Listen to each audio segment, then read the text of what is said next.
buongiorno, ben ritrovati con Focus TG. Tantissima cronaca anche in questa primissima edizione della nostra informazione. Intanto partiamo da un titolo del Corriere del Veneto, la casa degli orrori. La RSA di San Donà di Piave, botte e insulti, 24 anni di carcere per i 5 operatori aguzzini. Ci collegheremo più tardi con Anna Maria Parisi per sapere anche quelle che sono state le reazioni dei parenti rispetto a degli sconti di pena. E ancora cronaca nera in ogni provincia del Veneto, purtroppo. Andiamo a Padova, dove si sono contesi l'uso del campo da basket a suon di botte. Una sedicenne ha riportato una frattura del naso e 7 minorenni sono stati individuati e indagati per rissa e porto illegale di armi. Avevano tirapugni e spray urticante. Anche qui andremo a Padova in diretta da Valentina Visentin, ma intanto vediamo il servizio. Progettavano una nuova spedizione punitiva, ma sono stati fermati in tempo dalla polizia. 7 minorenni sono stati individuati e indagati dalla squadra mobile di Padova dopo una rissa avvenuta lo scorso 20 gennaio in piazza De Gasperi e proseguita poi all'interno e all'esterno di un fast food di piazzale Stazione a Padova. La violenza era esplosa perché il gruppo di ragazzi si contendeva il campetto da basket di piazza De Gasperi. Una ventina circa i minorenni coinvolti, molti di questi avevano tirapugni e spray urticante. Ad avere la peggio un sedicenne che ha riportato la frattura delle ossa del setto nasale e una contusione al costato, mentre un altro suo coetaneo ha subito un trauma cranico-facciale causato da una bottigliata ricevuta in testa. I poliziotti della squadra mobile, grazie ai video delle telecamere di sorveglianza della zona e alla testimonianza dei presenti, hanno individuato i componenti più violenti della gang e hanno perquisito le abitazioni di 7 di loro a Padova e in provincia, ritrovando armi come il tirapugni e un manganello telescopico di metallo e anche bombolette di spray urticante. I 7 giovanissimi sono stati così indagati. Sui loro telefoni gli agenti hanno ritrovato chat e messaggi dove si pianificava un'altra spedizione punitiva nei confronti del gruppo rivale di minorenni. Anche a Treviso frequenti le risse tra gang giovanili, tensione in piazza Borsa, l'esasperazione dei residenti. A parlare Mario Pozza, presidente della Camera di Commercio, che ha sede proprio nel quadrante più caldo della città. Dice il presidente: troppa arroganza ed è colpa dei genitori. C'è un'arroganza da parte di questi ragazzi, di queste ragazze nei confronti delle istituzioni che veramente lascia sbalorditi. Ma questi genitori come educano questi ragazzi? Io ho visto imprecare i ragazzi contro le forze dell'ordine senza fargli niente. Non solo una diagnosi, è più uno sfogo quello di Mario Pozza, che Piazza Borsa con le sue dinamiche la conosce bene, visto che qui ha sede l'ente camerale. Pozza stesso nel luglio scorso, uscendo dall'ufficio, era stato minacciato con una bottiglia da un giovane straniero. La tensione di sabato scorso con le 2 minorenni che si sono accapigliate non è che un episodio, cui si aggiungono sempre nel weekend 2 violenti alterchi avvenuti alle giostre di Vittorio Veneto con un 17enne e una 16enne feriti. Il fenomeno è generale. Si sta degenerando qual è, direi, il comportamento che arriva purtroppo ai fatti che si notano e si vedono tutti i giorni sui giornali. È un problema di educazione. Parla di valori Mario Pozza, che chiama in causa direttamente le famiglie, pensiero che fa anche il sindaco di Treviso Mario Conte, che pure sottolinea come il centro sia monitorato dalle forze dell'ordine. È evidente che questi ragazzi custodiscono dentro di loro un vuoto familiare importante. Poi se c'è una minoranza di giovani disturbatori e maleducati, questi vanno accompagnati in un percorso educativo attraverso tanti strumenti che stiamo mettendo a disposizione. Proprio venerdì questo alla sede del progetto Giovani presenteremo ai ragazzi il servizio civile, che anche quella è per loro un'opportunità per i ragazzi dai 18 ai 28 anni di mettersi alla prova, di entrare in dei contesti lavorativi. Da Casugana l'appello ai genitori maggiormente in difficoltà a farsi avanti e contattare i servizi sociali. Sarebbe interessante se ad esempio i genitori dei ragazzi segnalati si rivolgessero ai servizi anche dei loro comuni, non ovviamente del comune capoluogo per forza, per capire come poter gestire magari questa fascia adolescenziale spesso, anche se poi ci sono degli innesti di adulti facinorosi e poter quindi fare un lavoro insieme. Ragazzi protagonisti di tanti incidenti stradali, purtroppo. Faceva surf sul cofano dell'auto e non ce l'ha fatta Lorenzo Pietrusci, il 18enne di Ormelle, che per una sfida, una bravata, è salito sulla carrozzeria della macchina in corsa tentando di rimanere in equilibrio. Il giovanissimo è poi caduto a terra venendo travolto dalla stessa vettura guidata da un coetaneo parente della vittima. Il suo cuore ha cessato di battere oggi all'ospedale di Treviso, dove era stato ritrasportato dopo il gravissimo incidente avvenuto dietro i campi sportivi di Cimadolmo domenica 21 gennaio. Ora per l'automobilista si potrebbe configurare un reato colposo. Doveva essere una serata di festa tra amici, in macchina 4 ragazzi tra i 17 e i 18 anni e poi il giovane sul cofano, una serata che è finita in tragedia. E invece tragedia sfiorata a Monselice, dove un quindicenne che stava andando a scuola è stato investito da un automobilista che poi è scappato. Investito a pochi metri dalla stazione degli autobus di Monselice in via Cadorna mentre attraversava la strada sulle strisce. Stava andando a scuola il ragazzino di 15 anni che questa mattina è stato centrato in pieno da un'auto che poi è fuggita senza prestare soccorso. Il conducente della vettura, ripresa anche dalle telecamere di sorveglianza della fermata dei bus, si è presentato pochi minuti dopo al comando della polizia locale della città della Rocca.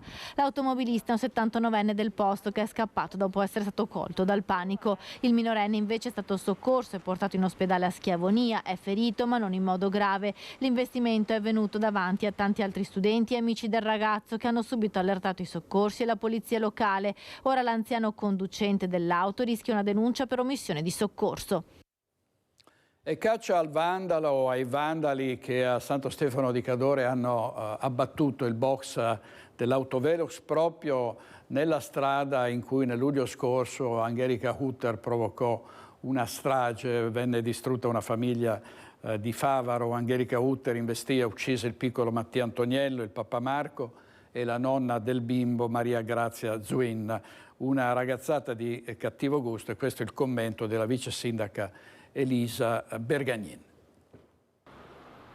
È bastato svitare 2 bulloni per far sbilanciare il box Prevelox di via Udine a Santo Stefano di Cadore, che da domenica notte giace appoggiato a un muretto a poche decine di metri oltre il luogo in cui nel luglio scorso si consumò la tragedia provocata da Angelica Hutter.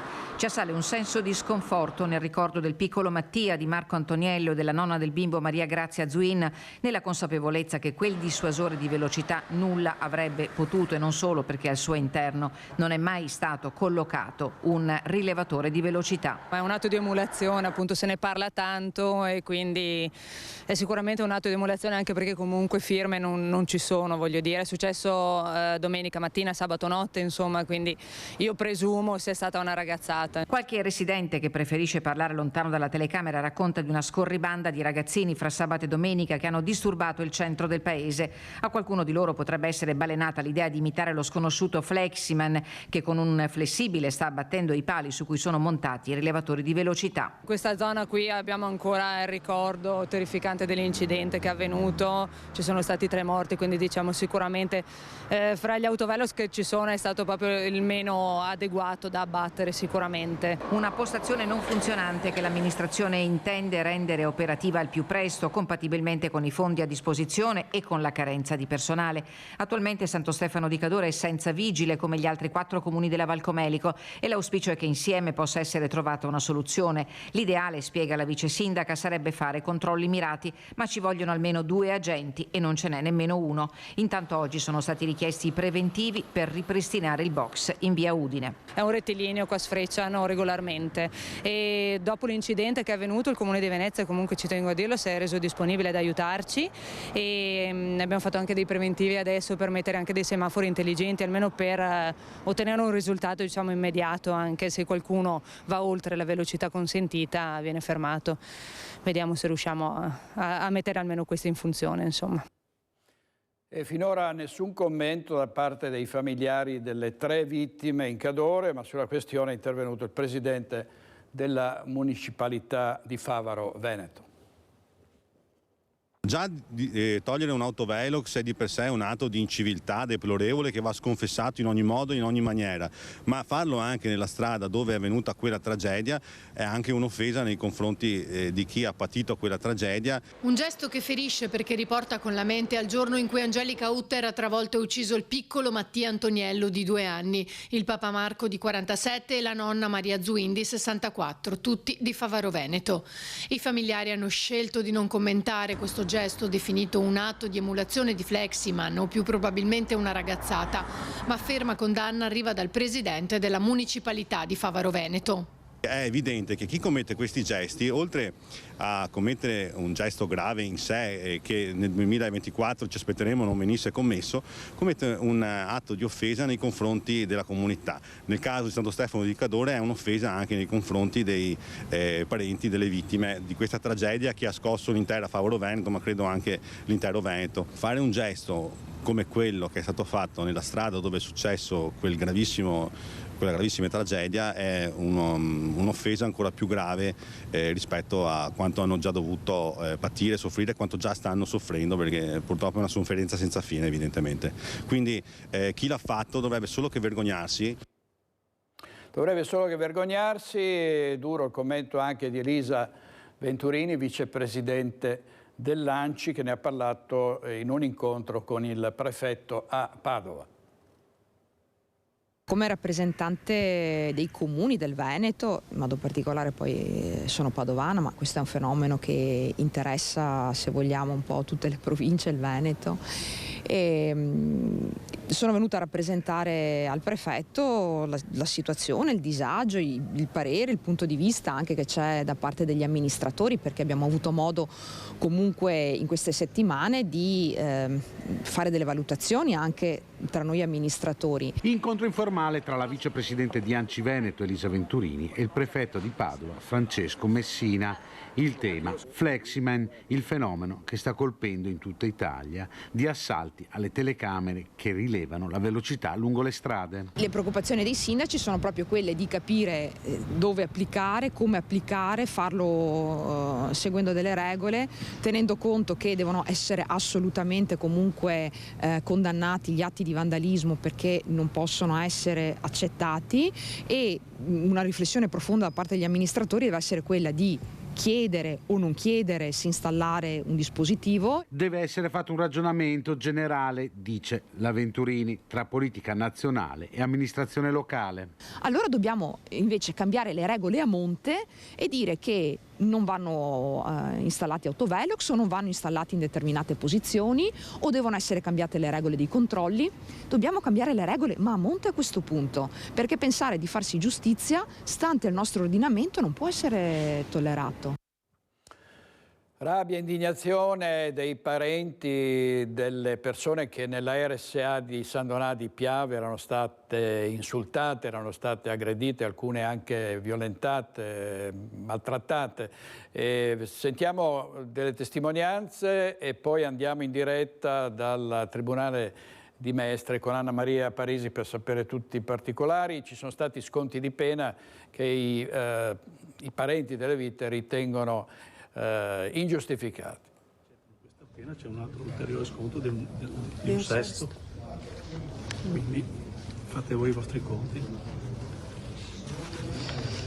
Lei come la giudica? Che giudizio, come la giudica? Un'offesa? Un insulto a chi ha subito la violenza. È difficile tirar fuori delle parole corrette su quanto è stato determinato, però alla fine si sono basati solo su un breve periodo, no? Qui hanno fatto un po' la loro difesa, dicendo che se c'è una cronicità degli eventi si può anche pensare che ci sono delle cose che non vanno bene dal punto di vista mentale di queste persone. E si sono un pochettino, diciamo così, rifugiati in quello che poteva essere, l'hanno chiamato il burnout dovuto al Covid, dovuto al loro stress. Queste sono le difese. Però alla fine... Se è una domanda che noi familiari ci chiediamo e non avremo mai risposta. Da quanto tempo? Voi avete una nonna? La mamma. Cosa è successo a sua mamma? Ha avuto violenza e tutti i maltrattamenti possibili. Le ha subite tutte. E voi con lei, quando l'avete scoperto? No, e continuiamo. Sì, non è che finisce qua la cosa. Cioè, continuiamo Sarà tutta a la parte vivere. civile contro i responsabili. Certo. Perché loro sono stati gli esecutori di queste cose neanche da descrivere. Però la struttura non è anche lei esente da Avevano colpevolezza. tutte le segnalazioni. Perché erano anni che venivano segnalati queste, non certo a questi livelli, però molti di servizi, glielo confermo. Quindi Personalmente. E non solo la struttura. questa è solo la prima parte. Ci sarà. E questa è comprensibile la rabbia contenuta dei parenti di una delle vittime della RSA di San Donà di Piave. Adesso andiamo da Anna Maria Parisi in diretta per avere tutti i particolari. A te Anna.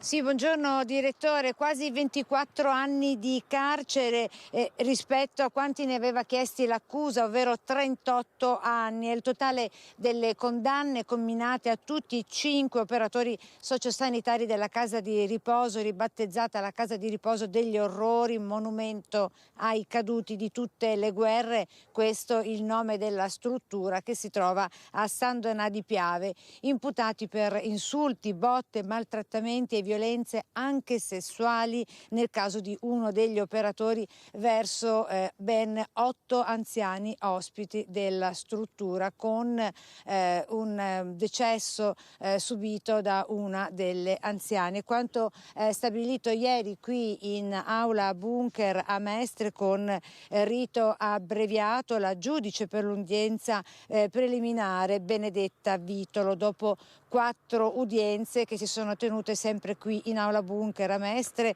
e 3 ore e mezza di Camera di Consiglio. Ridotte le richieste, come dicevo poco fa, di pena per 38 anni avanzate dal pubblico ministero. Naturalmente una sentenza questa che ha suscitato e continua a suscitare indignazione, soprattutto da parte dei parenti degli anziani percossi e maltrattati. Soltanto per uno degli imputati è stata riconosciuta la violenza di violenza sessuale su 7 anziani ospiti. Adesso c'è da dire anche, direttore, che si era già proceduti in precedenza ad un rito delle pene, in quanto si era addivenuti al rito abbreviato e quindi insomma questa udienza, sicuramente arrivata dopo anni di soprusi e violenze sessuali, non soddisfa certamente quello che riguarda i termini di una giustizia equa. E dall'aula bunker di Mestre è tutto, la linea torna a te. Grazie molte ad Anna Maria Parisi. È arrivata una notizia importante per le prossime Olimpiadi Giochi Invernali del 2026. Si è conclusa la riunione della Fondazione Milano Cortina, chiamata ad esprimersi sulle opzioni delle sedi di gara, Cortina, Cesana in Piemonte o St. Moritz. Non è stato necessario il voto perché si è deciso di dare seguito al dossier olimpico. Quindi per la Fondazione Milano Cortina la sede delle gare di bob, slittino e skeleton è Cortina d'Ampezzo. Domani la pronuncia ufficiale del CIO, che dovrà dire se Cortina risponde ai requisiti imposti dal Comitato Olimpico Internazionale. Il CIO per il momento non era d'accordo con lo svolgimento delle gare con la pista di bob, con la nuova pista di bob a Cortina. Ma adesso andiamo in diretta a Conegliano, perché purtroppo le vittime degli incidenti stradali continuano ad aumentare e quindi ci sono tante iniziative per sensibilizzare gli automobilisti sulla prudenza alla guida. A te Anna De Roberto.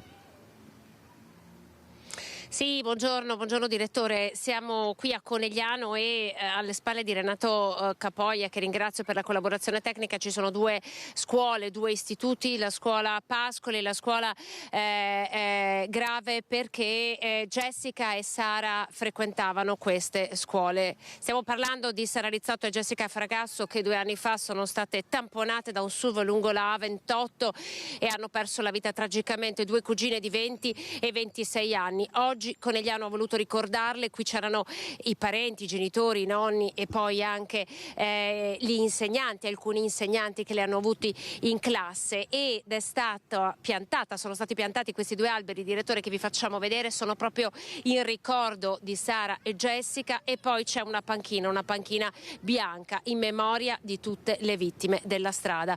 Direttore, il comandante della Polizia Locale di Conegliano ha esordito ricordando oggi, all'inizio di questa cerimonia, il ragazzo di 18 anni di Ormelle, deceduto dopo 9 giorni di agonia per aver fatto questa prova che pare stia diventando di moda, purtroppo, fare surf sull'auto in corsa. Allora, io sono qui con il sindaco di Conegliano, Fabio Chiesse, con Romina Ceccato, che dopo aver perso un figlio sulla strada ha fondato un'associazione.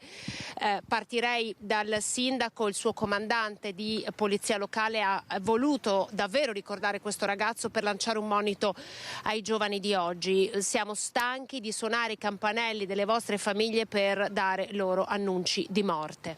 Ma assolutamente sì, devo dire che è stata una giornata importante, è una giornata importante per Conegliano, una panchina in ricordo non solo di Sara e Jessica, ma di tutte le vittime della strada. Avevamo genitori di molti ragazzi qui presenti oggi, avevamo i ragazzi delle scuole frequentate da Sara e Jessica, tra l'altro abbiamo ricordato non solo Sara e Jessica, ma anche Margherita e Marco, 20, 26, 23, 30 anni, vite spezzate e famiglie distrutte. Ringrazio queste famiglie perché hanno trasformato il loro dolore in una sorta di esortazione per i ragazzi a ricordarsi qual è il valore della vita, e soprattutto, come ha detto il comandante, ci sono fatalità, ma ci sono anche tante situazioni che possono e debbono essere evitate grazie a un corretto stile di guida, ma anche grazie a una corretta educazione stradale che oggi fortunatamente viene fatta dalle forze dell'ordine e delle associazioni che ricordano chi non c'è più all'interno delle scuole. Per cui grazie a tutti, perché devo dire che le 3.100 vittime della strada del 2022 e gli oltre 220.000 feriti sono numeri che non vogliamo più vedere.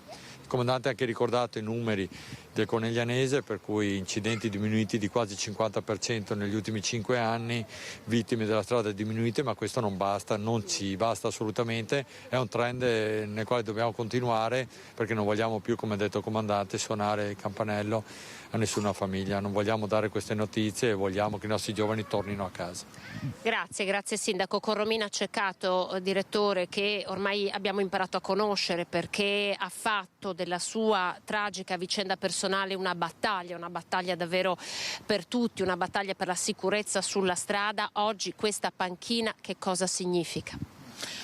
Questa panchina è un bellissimo gesto, perché vuol dire che anche i nostri cari ragazzi, poverini, o per un motivo o per altro, sono morti sulla strada, ma non sono morti inutilmente, sono morti dando un segnale. Incominciamo a mettere questa panchina per rispetto di tutte quelle persone che non ci sono più, ma soffermiamoci a guardare questa panchina.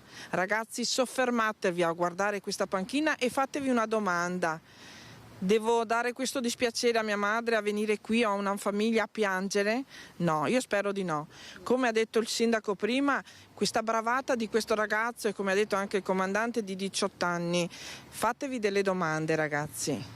Fatevi delle domande, smettetela di ascoltare chi vi pensa o crede che siate meno superiori. No. Dovete tornare a casa, perché voi avete in mano una cosa importante, ed è la vita. Un dono che vi viene dato una volta sola, non vi viene regalato 2 volte. Cercate di rispettarla, perché noi genitori l'abbiamo voluta la vostra vita, ma non vogliamo piangerla. Grazie Romina, grazie davvero. Allora, direttore, ringrazio Romina Ceccato, ringrazio Fabio Chies, sindaco di Conegliano. È stata una cerimonia davvero molto toccante, quella di oggi, per ricordare tutte le vittime della strada e proprio in occasione dei 2 anni della morte delle 2 cugine di 20 e 26 anni travolte lungo la A28, 2 ragazze che oggi non ci sono più e che la comunità così ha voluto ricordare. Da Conegliano io restituisco la linea.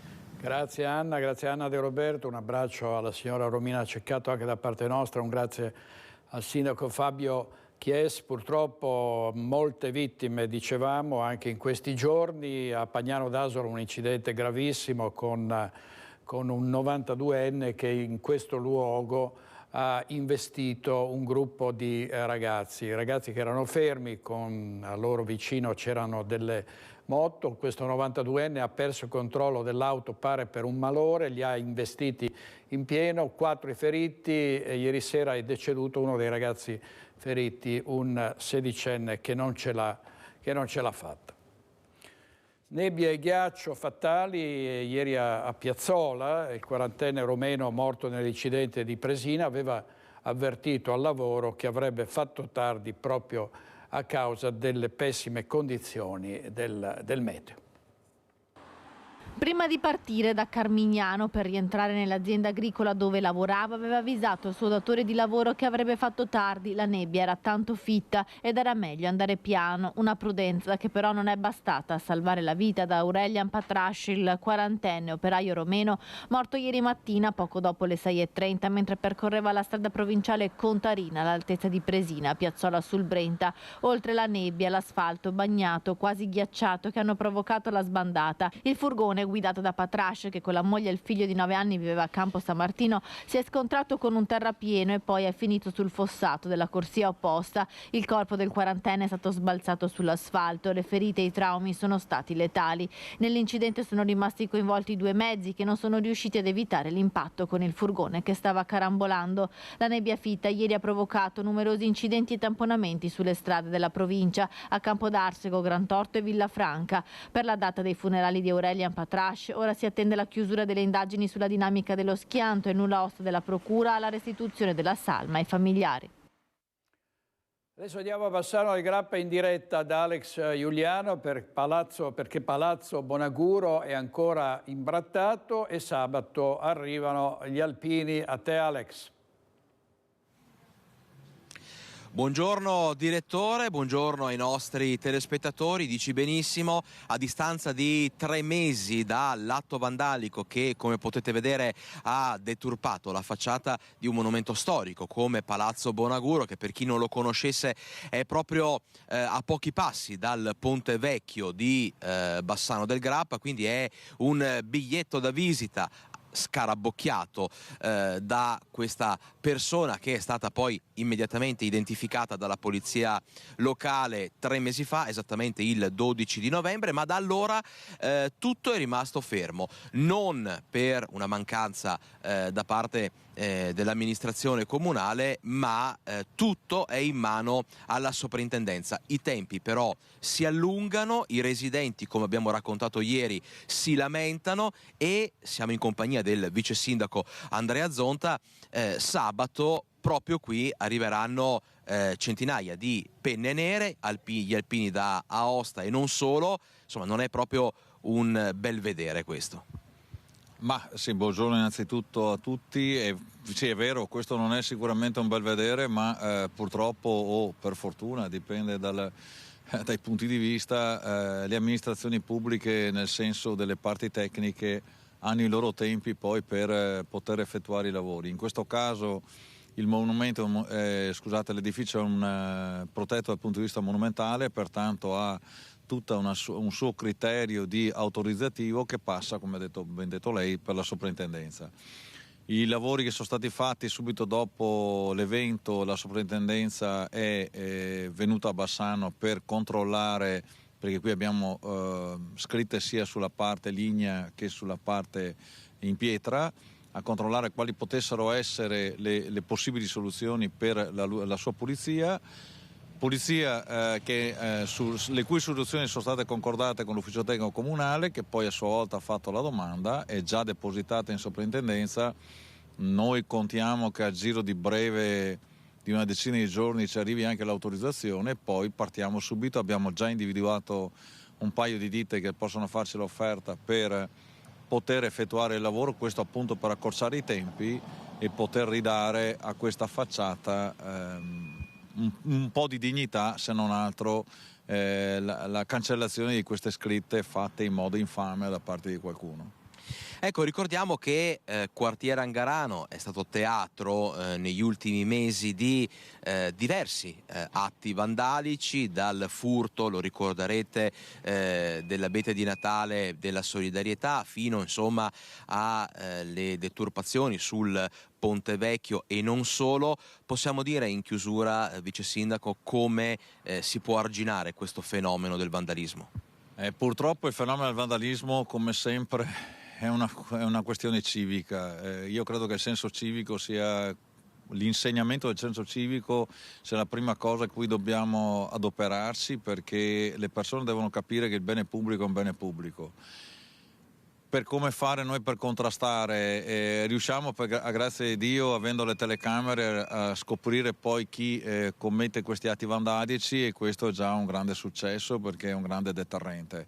Ecco, io preferirei che queste cose non accadessero, perché poi, come vedete, per sistemarle ci vuole sempre un po' di tempo e sicuramente non è un bel biglietto da visita, ma noi ci stiamo lavorando, ci si lavora. Ecco, l'augurio e il consiglio che posso dare a tutti è: facciamo dell'altro, ma non sporchiamo o non deturpiamo i monumenti pubblici, che sono sempre un bene nazionale. Direttore, da Palazzo Bonaguro, proprio a pochi passi dal Ponte Vecchio, qui a Bassano, è tutto. Grazie Alex, grazie a te, al Vice Sindaco, e facciamo subito un salto in diretta a Vicenza, perché a Bassano si parla spesso della partecipazione dei cittadini in decisioni importanti come il prossimo teatro comunale, oppure tante altre questioni di cui si sta dibattendo in questi giorni, e la partecipazione dei cittadini è auspicata anche in altre città. A Vicenza si è pensato di varare i consigli di quartiere. Ci dice tutto Luisa, sua ospite. Sì, buongiorno direttore, buongiorno ai nostri telespettatori. Sono in compagnia dell'assessore Matteo Tosetto, assessore in questo caso ai quartieri, perché oggi presentano il progetto dei consigli di quartiere. Di cosa si tratta? Direttore, buongiorno a tutti. Oggi presentiamo la proposta dell'amministrazione, che è stata condivisa da un lungo percorso con le forze di maggioranza. In Comune di Vicenza, come sapete, come sa direttore, dal 2008 non esistono più i consigli di circoscrizione, e noi nel nostro mandato vogliamo ricostituire un organismo importante di partecipazione attiva dei cittadini, e quindi la nostra proposta che presentiamo è proprio quella di dividere la città in 10 consigli di quartiere. Ecco, partecipazione e anche relazione diretta con l'amministrazione. Sì, l'importante e l'obiettivo che vogliamo dare a questi nuovi organismi è proprio quello di avvicinare al cittadino le nostre scelte, ma non solo, anche condividere con loro quelli che sono poi i bisogni, le problematiche di ogni singola comunità. Noi vorremmo riuscire proprio a ricreare quel sentimento di appartenenza alla comunità in cui le persone vivono o lavorano, e pertanto andremo ad eleggere delle persone che vivono in quartieri, che vorranno diventare consiglieri di quartiere, ma anche quello di rendere attiva la partecipazione anche di tutto quel volontariato delle realtà del territorio che rendono molto forte la nostra città. Ecco, io ringrazio l'assessore Matteo Tosetto e restituisco a te la linea. Grazie all'assessore Tosetto e a Luisa Bertini. È morto dopo 37 anni di stato vegetativo. È una notizia ovviamente che colpisce nel momento in cui si sta parlando molto del fine vita, del suicidio medicalmente assistito. Sentiamo questa storia. Una foto che cristallizza il tempo che si è fermato 37 anni fa, il volto di Alessandro, 17enne. Alessandro, il mio adorato fratello, ci ha lasciati, finalmente ritroverà quella pace che tanto gli è mancata nella vita. Ciao Ale, ti ricorderò sempre così. Le parole scelte da Andrea Guarnieri per salutare il fratello morto dopo 37 anni di coma vegetativo. A 17 anni Alessandro rimane coinvolto in un brutto incidente in moto. Era il 15 settembre del 1987. La famiglia Guarnieri, che vive a Padova per 37 anni, ha curato e assistito Alessandro, che dopo quell'incidente stradale non si è più ripreso e rimase in coma vegetativo. La storia della famiglia padovana Guarnieri è una storia di dolore ma anche di infinite cure, nella speranza di un risveglio che però non c'è mai stato. Cure amorevoli di 2 genitori e di un fratello che in questo tempo hanno permesso ad Alessandro di vivere per 37 anni. Alessandro, con la sua storia, è stato così il paziente in coma vegetativo più longevo d'Europa. I funerali di Alessandro Guarnieri si svolgeranno mercoledì 31 gennaio alle 15:30 nella chiesa di San Daniele a Padova, in Corso Umberto.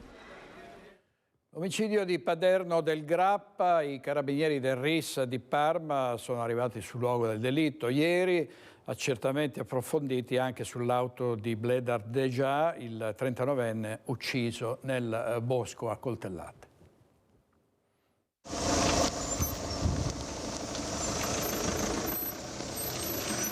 Nel primo pomeriggio il mezzo attrezzato dei carabinieri del RIS di Parma ha raggiunto il bosco a Paderno del Grappa, dove è stato trovato il corpo di Bledar Dedia, il 39enne ucciso il 20 gennaio. Hanno perlustrato la zona e effettuato accertamenti sul terreno. Si cerca ogni minimo indizio per dare un nome ed un volto al killer che ha colpito la vittima oltre 20 volte. Si cercano anche le chiavi dell'auto del 39enne che non aveva addosso quando è stato trovato il corpo. La macchina chiusa, forse a portarle via è stato lo stesso assassino, ma è tutto da accertare. E poi i rilievi e gli accertamenti sui vestiti dell'uomo. Non solo, ma è stata anche passata a setaccio la Mercedes di Dedia, sequestrata e portata nella caserma dei carabinieri a Castelfranco Veneto. Qui i carabinieri del RIS sono rimasti per l'intera mattinata. Nessuna traccia evidente era stata trovata all'interno dell'auto, ma non viene escluso che l'assassino possa essere arrivato nel bosco assieme alla vittima con la sua auto. All'interno i carabinieri avevano trovato il portafoglio dell'uomo e il cellulare e diventano fondamentali anche gli accertamenti che si stanno effettuando sul telefono del 39enne. Forse nei messaggi o nelle chiamate potrebbe esserci un indizio che possa chiarire questo omicidio. L'ipotesi più accreditata per ora rimane quella del delitto passionale. La rabbia con cui il killer ha ucciso il 39enne potrebbe far pensare ad un raptus oppure ad una vendetta premeditata. Ora bisognerà attendere i risultati degli accertamenti del RIS. Gli investigatori stanno battendo tutte le piste senza tralasciare nulla. Servizio di Daniela Sizia, arrestato e messo ai domiciliari per furto, un 48enne di San Biagio di Callalta nel Trevigiano si è tolto la vita prima dell'udienza di convalida. Io mi stavo recando presso il tribunale quando ho ricevuto una telefonata dai carabinieri di Silea che mi avvertivano una certa difficoltà nel rintracciare il caldato. Ho provato a contattarlo anch'io, ma non ci sono riuscito e poco dopo mi hanno ricontattato dicendomi che avevano sfondato la porta e che lo avevano trovato purtroppo giacente sul pavimento. Avrebbe dovuto presentarsi all'udienza di convalida dell'arresto per un furto commesso ieri a Silea. Era stato scoperto in flagranza a cercare di introdursi all'interno di un vecchio mulino adibito a ricovero. Aveva portato via un mazzo di carte, poi restituito. Andrea Caldato questa mattina si è tolto la vita impiccandosi nella sua abitazione di via Alfieri numero 6. Qui viveva da solo. I carabinieri erano andati a prenderlo. Aveva finito di scontare i domiciliari ad ottobre. Vi era finito per aver commesso una rapina in concorso in un'abitazione a Santa Bona, difeso anche in quel caso dall'avvocato Mario Nordio, profondamente scosso dall'accaduto. Mi sembrava che fosse relativamente tranquillo, anche perché aveva un'attività lavorativa. Evidentemente non era così e questo malessere, questo disagio interiore di cui soffriva ha preso il sopravvento. E aveva mai dato segni attraverso le parole, parlandone con lei? Sono quelle parole che si dicono a cui non si dà importanza, perché fondamentalmente lui ha sempre sostenuto che ci fosse se non un complotto della giustizia nei suoi confronti, comunque che la sua situazione fosse stata manipolata da terze persone. Caldato aveva un'altra denuncia pendente per stalking. Era stato denunciato dall'ex compagna che aveva ottenuto l'affidamento esclusivo del loro figlio. Era finito in quella circostanza sui giornali per aver ripreso i vestiti della donna a bruciare su un barbecue ed aver a lei inviato quelle immagini pesanti, convincendola così a sporgere denuncia. Procedura vuole che questa mattina l'udienza di convalida si sia dovuta svolgere ugualmente, con la chiusura della pratica, si dice in gergo, per estinzione del reo. E come vi diciamo, specie bisogna stare molto attenti ai truffatori che sono sempre in circolazione, e quindi con questi reati in aumento, le truffe, i raggiri, e i carabinieri di Padova a gennaio, pensate, hanno denunciato oltre una decina di persone. Nel solo mese di gennaio 2 persone sono state arrestate, 10 denunciate per truffa dai carabinieri di Padova. Il fenomeno dei raggiri telematici soprattutto è in aumento e individuare i responsabili è spesso difficile. Un reato subdolo perché colpisce anche gli anziani che in buona fede cadono nei raggiri. I carabinieri stanno intensificando le attività di sensibilizzazione spiegando i metodi più ricorrenti. Spesso i truffatori agganciano le vittime attraverso siti dove si mettono in vendita oggetti e si fingono interessati all'acquisto, poi riescono a carpire codici di accesso ai bancomat e svuotano il conto corrente. Oppure si fingono dipendenti di assicurazioni e fanno stipulare contratti fasulli facendosi pagare somme ingenti. Poi ci sono ovviamente i casi della truffa del falso avvocato e del falso maresciallo che contattano gli anziani chiedendo soldi per salvare figli o nipoti che hanno avuto incidenti. Queste sono le truffe più tradizionali. I carabinieri avvertono sempre anche di contattare i numeri di emergenza quando si ricevono queste telefonate, di non far entrare in casa chi si finge dipendenti di servizi di acqua e gas chiedendo di mettere gioielli in frigorifero per evitare contaminazioni.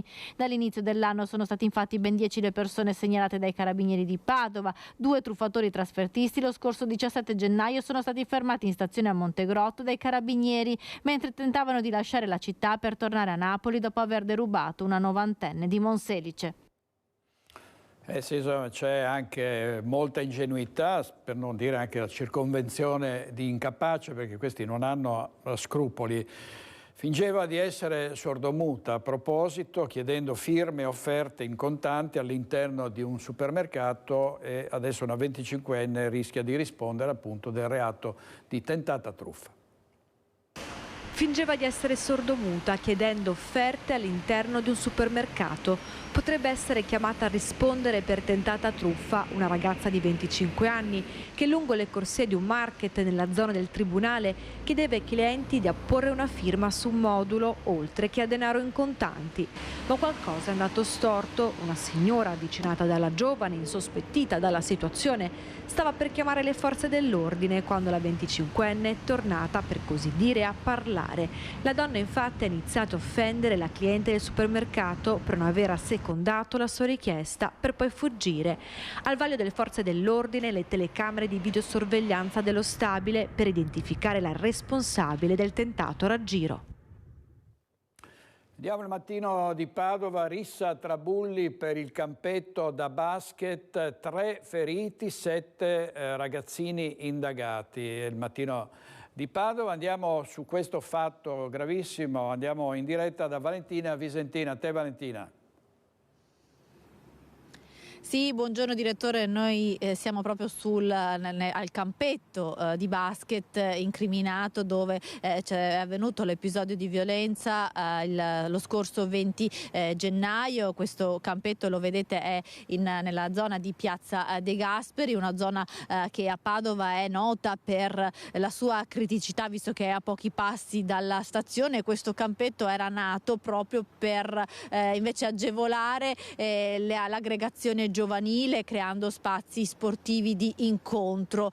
Purtroppo la violenza che è esplosa lo scorso 20 gennaio sta continuando a far discutere in città per l'aumento di episodi di violenza che coinvolgono i giovanissimi, e continuano le indagini perché ci sono già i primi 7 indagati per rissa, sono tutti minorenni giovanissimi, indagati per rissa e anche perché per porto di armi in luogo pubblico. Avevano tirapugni, un manganello metallico, ma anche bottiglie utilizzate per colpire al volto i 2 sedicenni che hanno avuto la peggio. Uno ha riportato un trauma nasale la rottura del setto nasale, l'altro un trauma cranico facciale perché la bottiglia gli è stata scaraventata in testa. Continuano le indagini perché la questura, in particolare il questore di Padova Marco Dorisio, vuole individuare tutti i responsabili, circa una ventina di questa rissa tra due bande che si contendevano l'utilizzo di questo campetto da basket e per i più violenti potrebbero ovviamente essere disposte altre misure preventive, come spesso descriviamo, quelle del DASPO, quindi dell'allontanamento da Padova per i giovani più violenti, circa una ventina quelli che hanno partecipato a questa rissa. Una rissa che purtroppo ha avuto pochi testimoni, perché questa è una zona che è frequentata soprattutto durante la settimana, perché qui ci sono tanti uffici, mentre i due locali che affacciano qui sulla piazza nel momento in cui c'è stata l'aggressione erano chiusi. Sulla vicenda è intervenuto anche il governatore Luca Zaia, che ha ringraziato le forze dell'ordine per il tempestivo intervento e ha chiesto di non sottovalutare questo fenomeno delle baby gang che sta coinvolgendo non solo Padova ma tante città del Veneto. Padova in particolar modo perché come ben sappiamo, con la cronaca quasi ogni settimana raccontiamo di questi episodi di violenza. Prima di questo episodio avvenuto in questo campetto, come ben ricordate, vi abbiamo raccontato anche delle baby bulle che hanno aggredito in strada una loro compagna di classe appena tredicenne perché accusata di frequentare un ragazzino che invece che interessava ad un'altra ragazza. Quindi purtroppo in città la cronaca ci porta spesso a raccontare di violenza giovanile e per questo episodio in particolare dunque le indagini continuano. Da Padova è tutto, direttore, restituisco la linea allo studio. Grazie molte, stavo proprio rivedendo le immagini delle baby bulle, vediamo se possiamo farle scorrere. Sono immagini che sono state pubblicate dai giornali, dalle televisioni, dai giornali nei giorni scorsi, tante immagini proprio che riprendono questi giovani che si accaniscono su dei coetanei. Sono scene veramente agghiaccianti. E una notizia da Castelfranco: nel weekend 2 pattuglie della polizia locale sono intervenute per una violenta lite, le cui cause sono in corso di accertamento, tra due coniugi di origine nordafricana in un appartamento di via San Martino e Solferino. La polizia locale ha trovato una donna in visibile stato confusionale dopo aver subito un'aggressione da parte del marito, che le ha messo le mani al collo. Ovviamente è stato fondamentale l'intervento della PS che ha messo fine a questi maltrattamenti. Passiamo alla politica. Un'importante riunione della direzione del Partito Democratico regionale ieri sera a Padova sul caso Bigon. Sentiamo come è andata.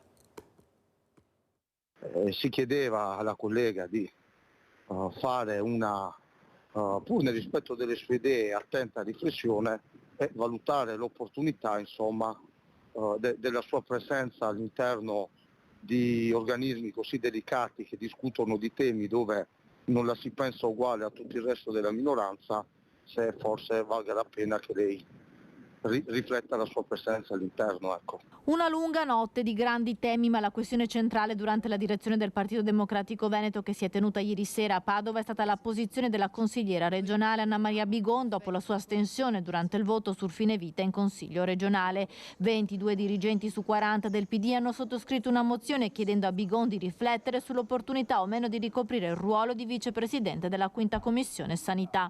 Indipendentemente dalle idee di ognuno di noi, nell'idea di un pluralismo e di una divisione di idee e di vedute su alcuni temi, ovviamente ci possa essere la libertà di coscienza. Nessuno invocava al tema delle sanzioni, risulta evidente, però risultava altrettanto evidente che in questo documento si chiedeva alla consigliera Bigon di prendere atto anche del fatto che nella stessa commissione, ad esempio, dove lei è vicepresidente, rappresenta non solamente il Partito Democratico, ma tutte le forze di minoranza che nominano la vicepresidenza, che si chiedeva di valutare l'opportunità, se lei fosse, diciamo, in una posizione a fronte della sua libera idea e libero pensiero, di essere ancora garante di rappresentare tutta quella parte di consiglio regionale. Tra i firmatari della mozione i consiglieri regionali Montanariello e Zottis, i segretari provinciali di Verona, Venezia e Rovigo, i deputati Andrea Crisanti e Rachele Scarpa.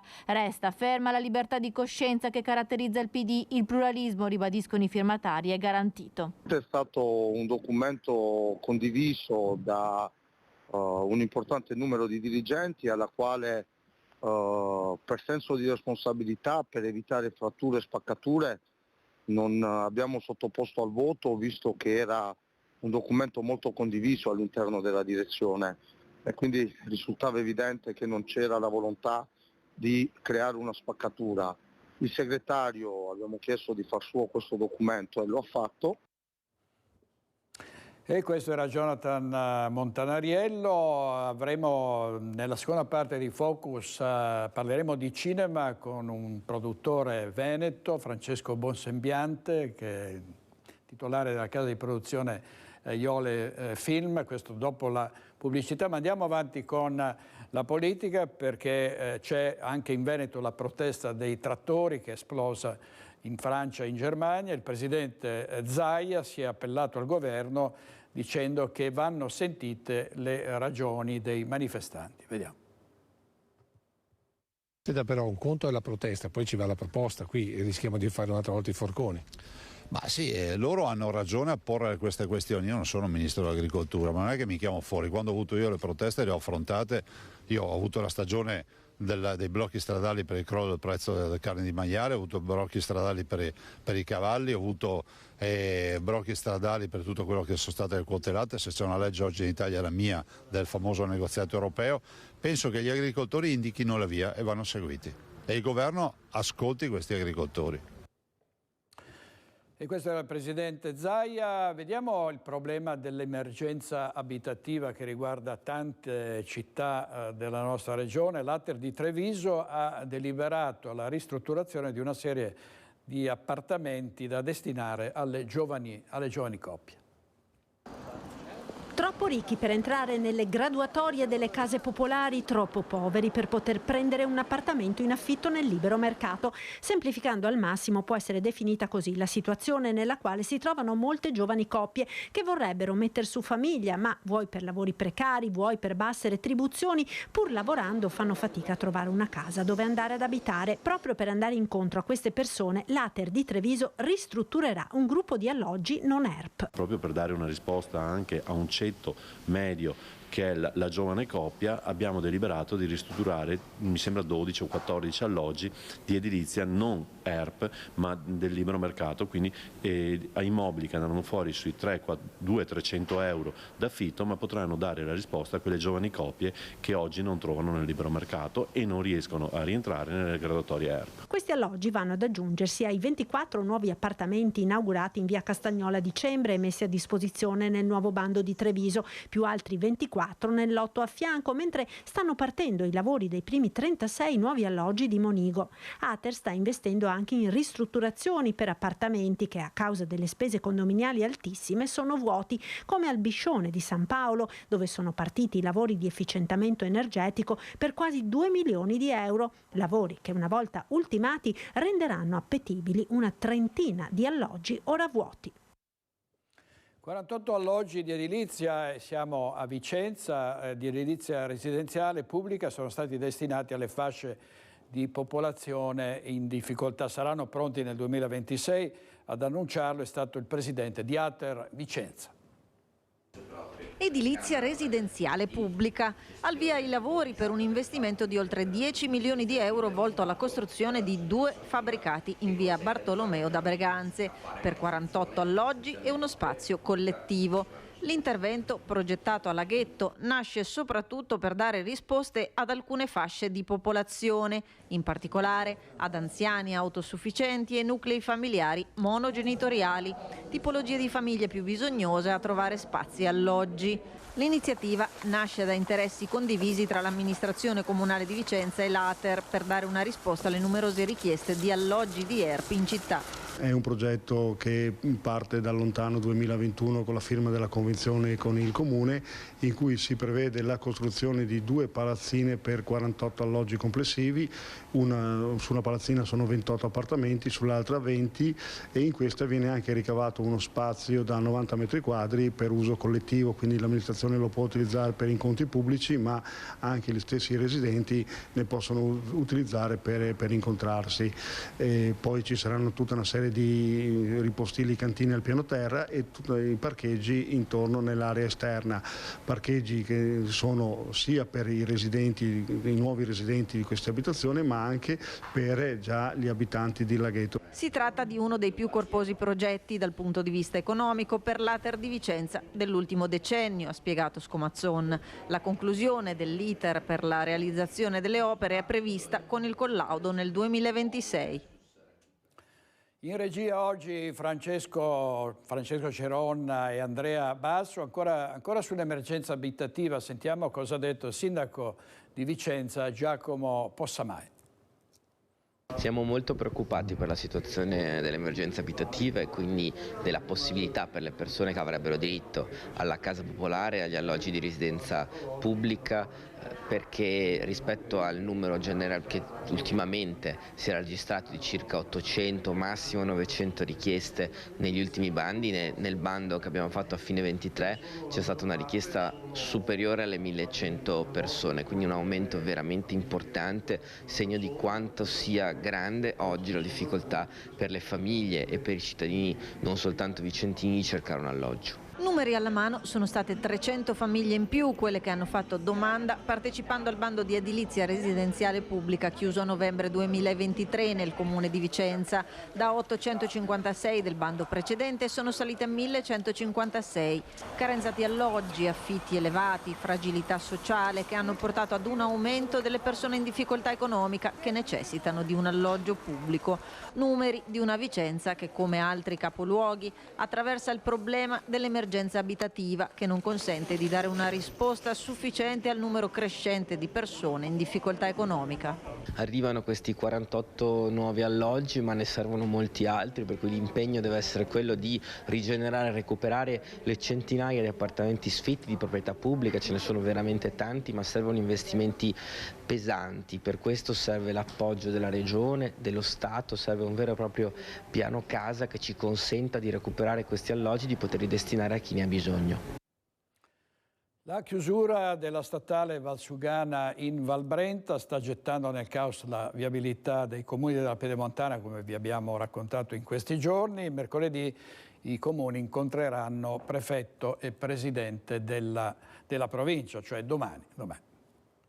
La frana che è caduta sulla statale Valsugana è come un terremoto e le onde sismiche si allontanano dall'epicentro creando gravi problemi a comuni e popolazioni lontane chilometri dalla Valbrenta. Ne sanno qualcosa i cittadini di Enego e pure i dirimpettai trentini, costretti fino a poche ore fa a lunghe deviazioni per poter andare a scuola o al lavoro. E ne sanno qualcosa anche i residenti della Pedemontana, che si trovano improvvisamente a dover fare i conti con un volume impressionante di mezzi pesanti deviati verso Feltre dalla chiusura della statale 47. Il sindaco di Pieve del Grappa, Annalisa Rampin, ha battuto i pugni sul tavolo e ha inviato una nota al prefetto di Treviso e al presidente della provincia per portare alla loro attenzione una situazione che rischia di sfuggire di mano. I camion che vengono deviati all'altezza di Romano Dezzelino, infatti, imboccano la strada provinciale 26 con tutte le conseguenze del caso per la viabilità minore e per chi vive a ridosso di questa arteria. Il traffico va spesso in tilt, i rallentamenti sono all'ordine del giorno e tutto il territorio si trova di colpo esposto ai rischi ai quali non era abituato. La sindaca ha chiesto quindi l'attivazione di un tavolo per la gestione del traffico, al quale far partecipare anche i comuni di Borso del Grappa, Cavaso, Possagno, Castelcucco, Pederobba, San Zenone degli Ezzelini, Fonte, Asolo e Caerano San Marco. L'incontro è stato fissato per mercoledì mattina alle 9:30 in prefettura a Treviso, dove verranno poste sul tavolo le istanze della Pedemontana e le possibili soluzioni. Nel frattempo si spera che i 45 giorni preventivati per la riapertura della Valsugana vengano rispettati, anche se sono molti a far notare che le cose potrebbero prolungarsi in modo decisamente drammatico per decine di migliaia di abitanti delle province di Vicenza, Treviso e Trento. Gravi disagi sulla Noalese, che è stata bloccata da un cantiere, dovremmo avere le immagini, tra Quinto e Treviso, nella zona aeroporto. Vediamo se ci sono le immagini di queste lunghe code, eccole qui, lunghe code nella zona dell'aeroporto in entrambe le direzioni. Quindi occhio per chi sta viaggiando a Treviso per non finire impantanato, bisogna ovviamente trovare delle strade alternative. Qui siamo davanti proprio all'aeroporto Canova. Prima di andare in pubblicità andiamo a Bassano del Grappa, ovviamente manovre, grandi e piccole manovre in vista delle prossime amministrative. Sentiamo un pastone politico dei nostri colleghi di Bassano. Vuole la tradizione che gli ultimi 3 giorni di gennaio siano i più freddi dell'anno. Sono i giorni della merla e se quest'anno il meteo sembra voler sfatare questa leggenda, il termometro politico vira sul gelo più glaciale. Sono finite in ghiacciaia infatti le trattative all'interno delle 2 coalizioni più importanti che da mesi trattano sul candidato senza trovare uno straccio di nome. Il centro-sinistra è impantanato in una discussione infinita che viene rinnovata a ogni incontro e riunione.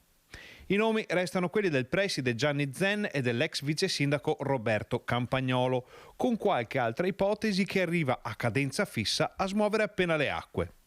Fonti ben informate fanno sapere che entro un paio di giorni la partita verrà chiusa, ma questa voce circola da 2 settimane, quindi non è detto che l'ufficializzazione del candidato sia dietro l'angolo. Se il centro-sinistra è in ghiacciaia, il centro-destra è bloccato addirittura su di un iceberg alla deriva nel mare dei veti incrociati. La Lega avrebbe ridotto la rosa dei candidati a 1 o 2 petali, con i soliti nomi di Nicola Finco ed Elena Pavan che vengono sventolati sotto il naso di Fratelli d'Italia, assieme alla proposta Racchella. I colleghi di maggioranza però avrebbero posto 1 o 2 veti piuttosto pesanti e qualcuno in seno al carroccio teme che con la mano sinistra l'alleato infili nel mazzo una propria carta preferita con il volto di Andrea Zonta. A questo punto potrebbe scattare una frattura insanabile con una quota della Lega pronta a scappare via e correre in solitaria. Fra gli iceberg bassanesi emerge ora una novità clamorosa che abbiamo annunciato in anteprima nel TG di Rete Veneta. La Democrazia Cristiana correrà alle comunali, ricreando quel centro a cui molti guardano con attenzione e con un pizzico di speranza. Ecco la proposta di Luigi D'Agrò che potrebbe far saltare il banco. La DC è il prototipo storico del centro, ma dobbiamo anche stare attenti a che cos'è il centro. Non è né un luogo fisico né un luogo geografico, soprattutto in politica. Il centro è una forza di attrazione in politica, e cioè è una grande proposta che attrae a destra e a sinistra e ovunque c'è buon senso. Luigi D'Agrò intervistato da Ferdinando Garavello. Adesso andiamo in pubblicità e poi saremo qui in diretta con il più importante produttore cinematografico del Veneto, Francesco Buonsembiante, la sua Iole Film, e sarà l'inizio di una serie che avremo qui a Focus TG per incontrare produttori, attori, registi, perché il cinema in Veneto è una grande realtà. A tra poco.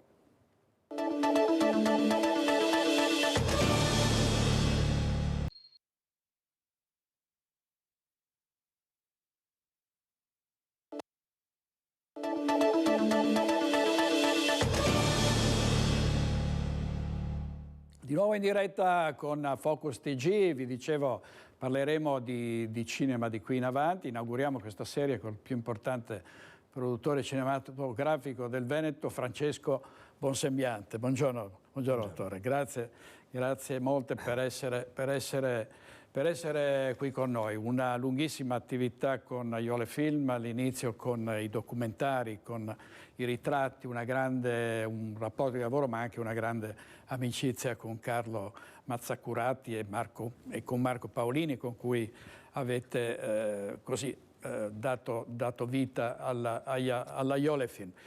Primissima domanda, come siamo messi in Veneto con il cinema, con l'audiovisivo oggi?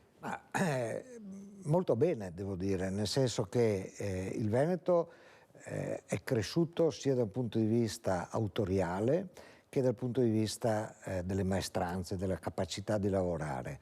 In questi ultimi 10-12 anni ha fatto davvero dei passi da giganti. C'è ancora molto da lavorare per permettere ai veneti di rimanere qua, ma la qualità del lavoro si è alzata in modo veramente notevole. Talenti che spesso non vengono messi in evidenza, ci sono tante, proprio a tutti i livelli, persone che hanno fatto e stanno facendo grande il cinema in Veneto e non solo. Qual è la principale difficoltà di un produttore cinematografico? Quali sono i problemi che deve superare? Oggi in Italia è ancora la delocalizzazione, nel senso che non essere a Roma conta moltissimo, perché sei lontano dalle relazioni come dire, dirette con gli altri produttori, con il sistema dei finanziamenti, con Rai Cinema, eccetera, eccetera. E questo è un handicap. Dall'altra parte, però, essendo un po' distante, hai quella lucidità e quella capacità di dialogare di più con l'Europa, nel senso, essendo meno romanocentrico, puoi dialogare più con i paesi confinanti e quindi lavorare in coproduzione rispetto ai romani, che tendono a fare tutti film molto italiani, che poi all'estero fanno una grande fatica. Ecco, io ricordo tanti film della sua casa di produzione. Tra questi direi Io sono leader, regista Andrea Segre. Vediamo quello che era stato il trailer. 我是孙俪，我知道。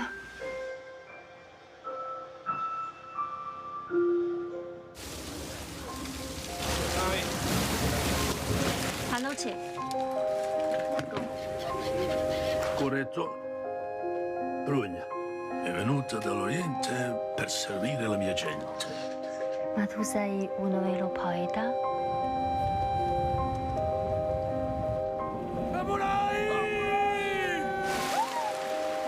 E questo è mio figlio, è in Cina.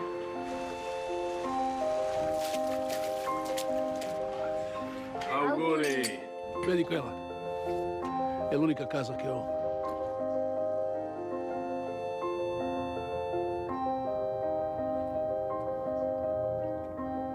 Ma se ti avessi voglia di confidarti, mi sono messo nella tomba.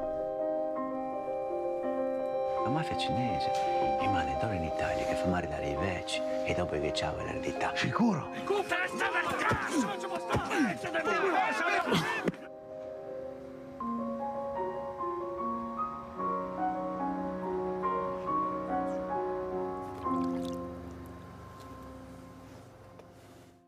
Insomma, questo è un film di Andrea Segre che ha avuto un grande successo, e poi devo dire che per un produttore contano molto anche i riconoscimenti, premi, no? nei festival, insomma. Francesco Bonsembiante ovviamente tutti gli anni alla Mostra del Cinema di Venezia, ma i suoi film hanno avuto tanti premi e credo che sia una gratificazione e un volano un po' per l'attività. Sì, assolutamente, è una gratificazione personale in qualche modo, ma è una grande gratificazione per la società di produzione, perché quando i film sono premiati hanno un'attenzione tutto il sistema produttivo per i film del dopo, no? Per cui se tu riesci a partecipare a molti festival, a vincere dei premi, sei più, come dire, centro dell'attenzione del sistema dei finanziamenti per le opere future, per cui il sistema dei festival è fondamentale per il cinema d'autore, molto più che il mercato in qualche modo. Ecco, io devo dire che Francesco Bonsembiante spesso con i suoi film si occupa del territorio del Veneto, dei grandi problemi, per esempio il dramma delle imprese, no? Molti drammi degli imprenditori sono stati raccontati in maniera, devo dire, molto efficace in uno dei film prodotti da Iole Film, e cioè Effetto Domino. Vediamo anche qui il trailer.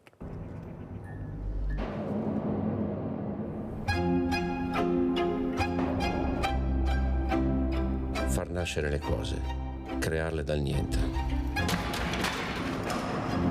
Un progetto da sogno.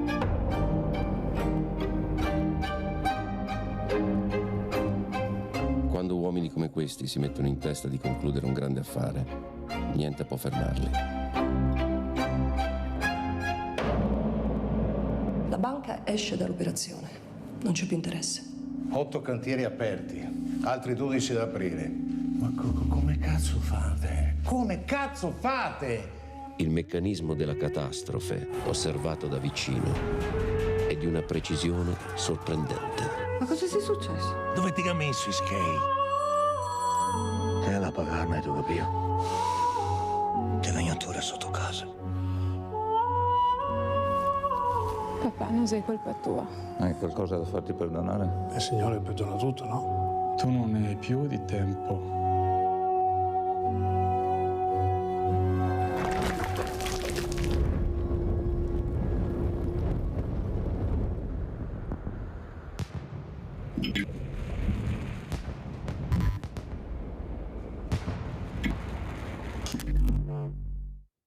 Allora, anche questo è un film veramente importante, devo dire. Io l'avevo visto, ero rimasto colpito, rappresentava molto bene la tragedia di tanti imprenditori. Il Veneto offre tanti spunti anche, no? per un regista, per un produttore. Non c'è dubbio, il Veneto è una regione che ha, come dire, dentro di tutto, perché ha dal punto di vista visivo i paesaggi più incredibili, le montagne, la laguna, il mare, le città medievali, per cui una cosa strepitosa. Ha una potenzialità logistica incredibile, perché per noi è molto importante, come dire, fare mangiare e dormire le troupe, che sono sempre composte da 70, 100, 120 persone, e quindi il sistema alberghiero è molto efficace per l'organizzazione, e poi, come dicevo, ha delle maestranze di qualità enorme, grazie anche al grande lavoro che hanno fatto i miei colleghi veneziani, facendo le produzioni esecutive dei grandi film americani girati a Venezia, e con quello sono cresciuti moltissimo tutti gli elettricisti, i macchinisti, il reparto di fotografia, costumi, eccetera. Per cui questa vivacità dà al Veneto una forza produttiva enorme. Ecco, devo dire che poi la Film Commission del Veneto sta facendo la sua parte, ed diciamo, le Film Commission servono proprio ad agevolare chi viene sul territorio, no? Quindi con il location manager, con le convenzioni con gli alberghi, insomma con tutto quello che si fa, in genere i permessi che si chiedono alle sovrintendenze quando si deve girare in scene che sono così ambientate in luoghi molto, molto protetti. Cioè, la Film Commission negli ultimi anni è cresciuta tantissimo, grazie anche al lavoro eccellente di Jacopo Chessa, che ne è il direttore, che io conoscevo già da prima, perché è un uomo che ha sempre frequentato mercati, per cui aveva una conoscenza del sistema enorme, e gli effetti si vedono. C'è anche qui ancora, secondo me, del lavoro da fare, perché è vero che bisogna agevolare le produzioni di tutti, ma è vero anche che bisogna assolutamente far crescere gli autori locali, e quindi è necessario prima o poi arrivare a un fondo di sviluppo che permetta ai giovani, ma anche legato agli under 35, come succede in altri paesi, di avere un minimo di riconoscimento per scrivere e crescere e sviluppare i loro progetti, che devono essere, per carità, certo, ambientati nel Veneto, ma soprattutto legati alle persone venete, perché altrimenti questi ragazzi spariscono, se ne vanno all'estero, perché a volte ritornano. C'è un regista strepitoso di Sedico, in provincia di Belluno, che si chiama Sossai, che ha fatto le scuole di Berlino ed è tornato qui, aveva fatto un corto che è stato a Cannes quest'anno, che era l'unico film italiano di fatto che era a Cannes, che è un ragazzo di Belluno che vive ancora a Sedico, adesso finalmente farà un film coprodotto maggioritario in Italia da Vivo Film, ecco, però come ragazzi come questi per uscire fanno una grande fatica, e lì bisogna trovare il modo per stimolare invece queste uscite, per accompagnarli. Ecco, senta, dottor Bonsembiante, c'è da parte dell'informazione della stampa un giusto, come dire, un'attenzione adeguata all'importanza del cinema in Veneto, o si tende un po' a... Sì, no, c'è una grande attenzione dei giornalisti che scrivono di cinema a quello che viene fatto in Veneto, non c'è ombra di dubbio, con grande anche precisione, grandi capacità, che è in tutti i quotidiani. C'è un tema più forte, secondo me, che ancora non viene riconosciuta questa forza artistica molto potente, perché come dire, ci sono registi appunto che vanno da giovani come Sossai o Zambolin, eccetera, a registi più esperti come, che non necessariamente hanno lavorato con me, che ci ho lavorato con molti, come per esempio Antonio Padovan, che è qua di Treviso peraltro, che sono dei talenti strepitosi. Padovan in particolare è un uomo che ha, come dire, ha avuto la forza, la capacità e la sensibilità in qualche modo di seguire il cinema di Mazzacurati, che è per antonomasia il racconto del paesaggio del Delta, forse il regista più importante che ha raccontato quella zona lì. Padovan, che ha questa forza qui, ecco, lì trovo un po' di disattenzione, come un po' di disattenzione per il fatto che ha esordito con me Emilia Mazzacurati, la figlia di Carlo, con un film graziosissimo a giugno che si chiama Billy, con grandi attori, con Gassman, Signoris, eccetera.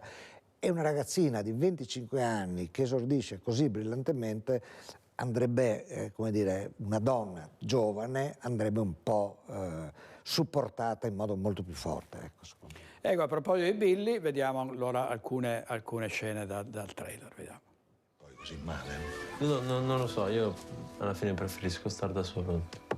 Billy, ho organizzato una festa. Invito un po' tutti i tuoi amici.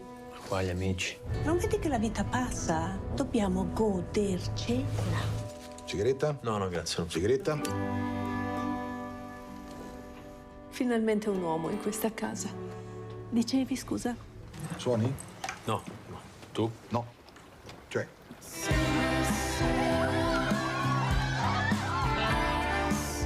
Ah, ma abitavi qui anche tu? Tanto non rispondono mai. Non è vero, non lo puoi sapere. Magari sono solo molto impegnati. E ti vogliono bene. Ciao. Sono io. Chi? Sono papà.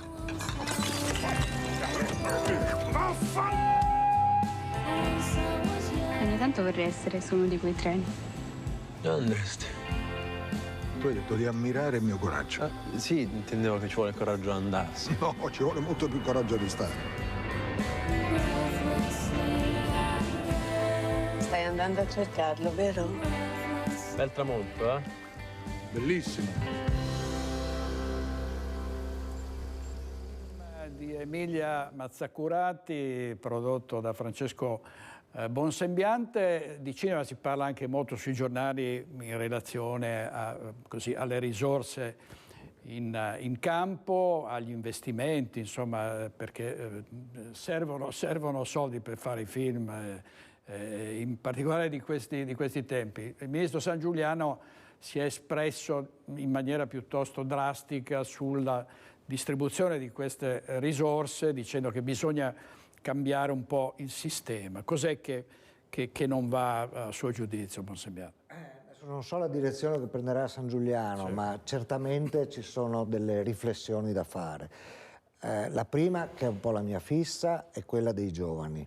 Cioè, secondo me le risorse pubbliche devono essere indirizzate molto di più agli under 35, alle donne, e permettere gli esordi, cioè cercare i talenti. È come investire in ricerca e sviluppo in un'azienda normale. Se invece, come è stato fatto purtroppo negli ultimi anni, i soldi tendono ad andare ai soliti noti, per carità tutti bravissimi professionisti eccetera, si blocca la crescita dei giovani, e questo è un pericolo enorme. I soldi che vengono messi in gioco sono moltissimi, sia dal punto di vista diretto, cioè i finanziamenti cosiddetti selettivi, sia dal punto di vista indiretto, cioè le agevolazioni fiscali famose. E anche sulle agevolazioni fiscali famose credo che Sangiuliano stia prendendo la strada giusta, perché ha capito che il troppo è troppo. Non si può avere il 40% di sgravio fiscale per pagare compensi ad attori o registi che superano di gran lunga la soglia dello stipendio dei magistrati, per fare un esempio, no? Se abbiamo deciso che 240.000 è il massimo per il dipendente pubblico, non si capisce perché un attore che prenda 1 milione di euro deve avere il 40% di sgravio fiscale di società, peraltro multinazionali con sede in Belgio, quindi tutto diventa ancora più discutibile, che hanno avuto l'80% dello sgravio fiscale rispetto a tutti i piccolini che invece hanno le bricioline. Ecco, su questo mi auguro che si muovano nel modo giusto e che facciano le debite correzioni. Grande discorso del tax credit. Andiamo in pubblicità un paio di minuti e poi torniamo con Francesco Bonsembiante. State con noi.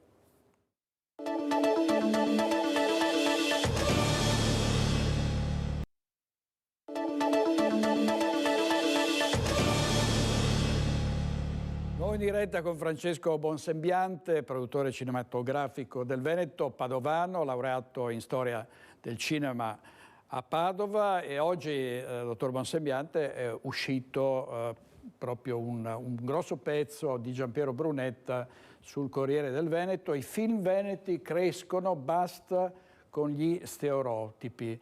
Mazza Curati ha insegnato ad amare il paesaggio. Proprio un titolo perfetto. Io, se faccio questo mestiere, lo devo a Carlo, perché Carlo, quando è ritornato nel Veneto dopo tanti anni vissuti a Roma, noi eravamo amici d'infanzia, mi disse: avrei voglia di stare qualche giorno con i nostri 3 grandi vecchi.